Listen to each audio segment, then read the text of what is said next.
This is DC Channel Guns. Like and subscribe. Thank you for watching.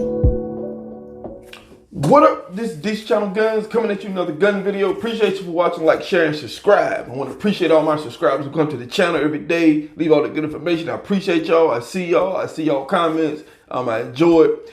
And, you know, I want to welcome all the new subscribers. I want to welcome everybody. Now, over here, we fight for our 2A. And over here, like I said before, my subscribers, y'all the star. I'm just the messenger.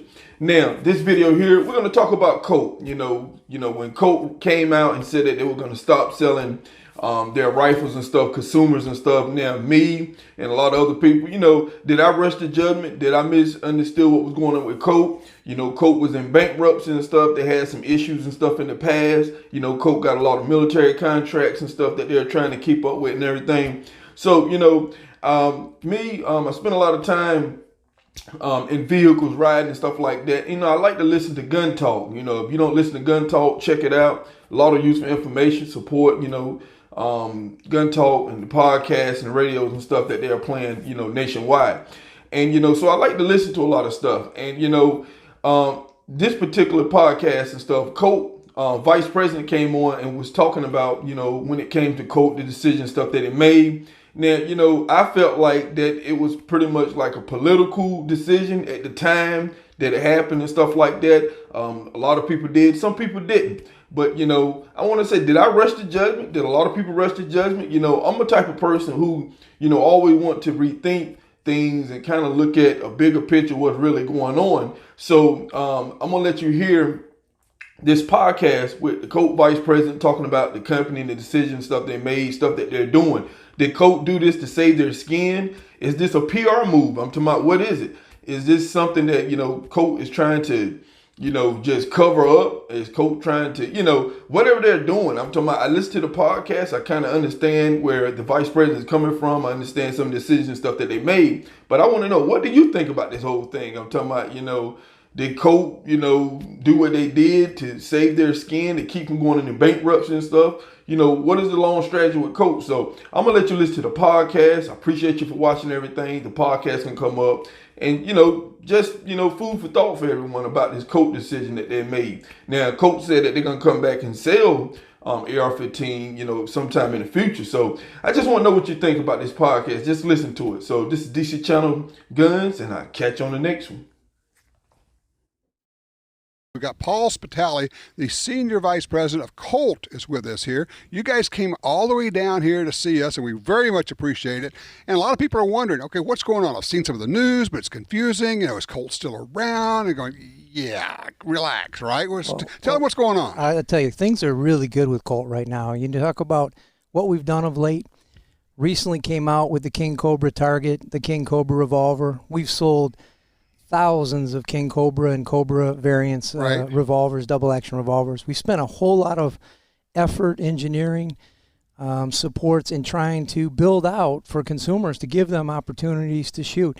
You know, the thing with it, Tom, we made a decision to be, straightforward and tell our distributors that because of the way our schedule was, we didn't want to cover up their schedule. And one of the distributors went and posted something, and unfortunately, there's a number of folks out there from the anti-gun world that thought that we made some significant shift. Yeah, they wanted to take what you were doing and try to make that work for their agenda and say, see, correct, Colt has looked at this whole deal and they don't want to sell semi-automatic rifles anymore, and they're trying to use that as a vote against these rifles. Not what you're about at all. No, nothing could be further from the truth. In fact, our commitment to the Second Amendment hasn't wavered since 1836.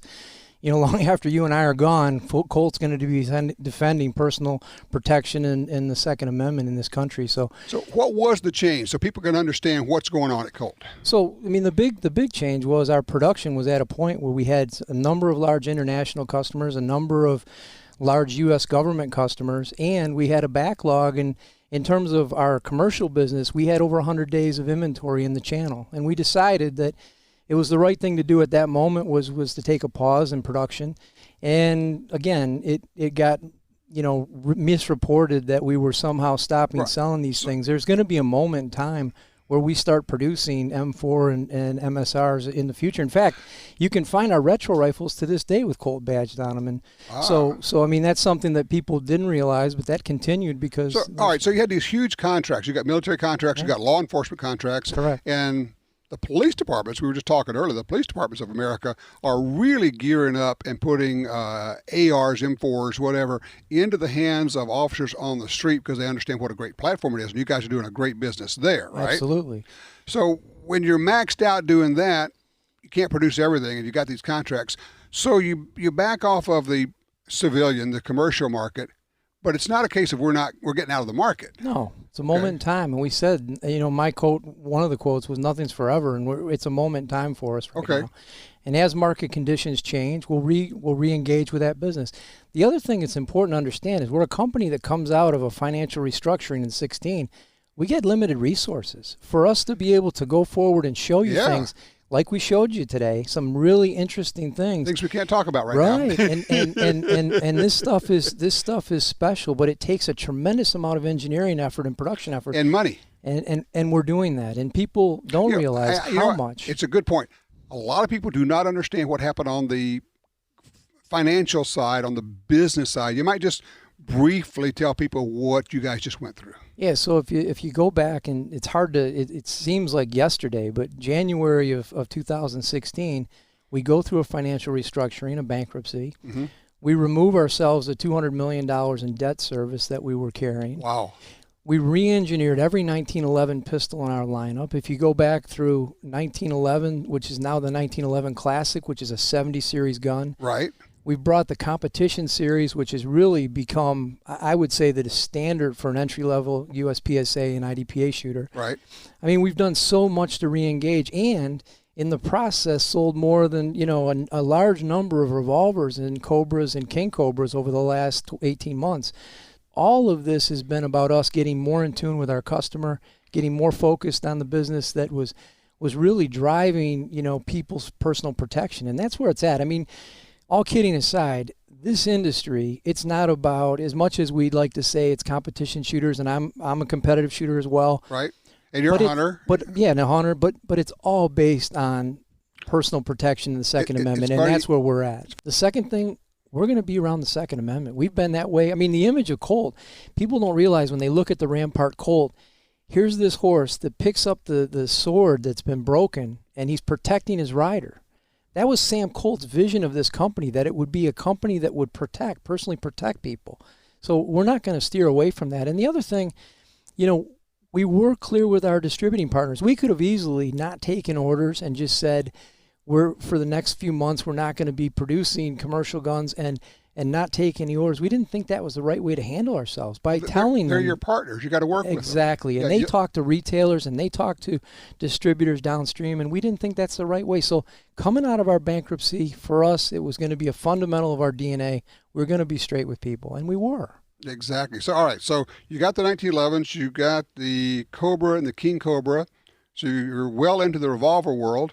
Who knows what comes next? And also, again, we're probably going to see Colt M4s in gun stores again at some point. We're just not sure when. Well, and again, there will be a moment where the timing's right for us to do that. But right now, you can find our retro, the M16 and the XM177 are still shipping from our distributors, and those are badged with Colt, and they're out in the marketplace. So, and the install base over the last 10 years, I mean, we've done the numbers. There's a whole lot of MSRs out in the marketplace and M4s from Colt. Well, let me just tell you, as one of millions of gun owners, I am really excited and happy to hear that Colt is strong and it's very much in the market, and you're looking forward. And there's, again, what we just saw. You got a great future ahead, Paul. Thank you so much for being here with us, man. This is DC Channel Guns. Like and subscribe. Thank you for watching.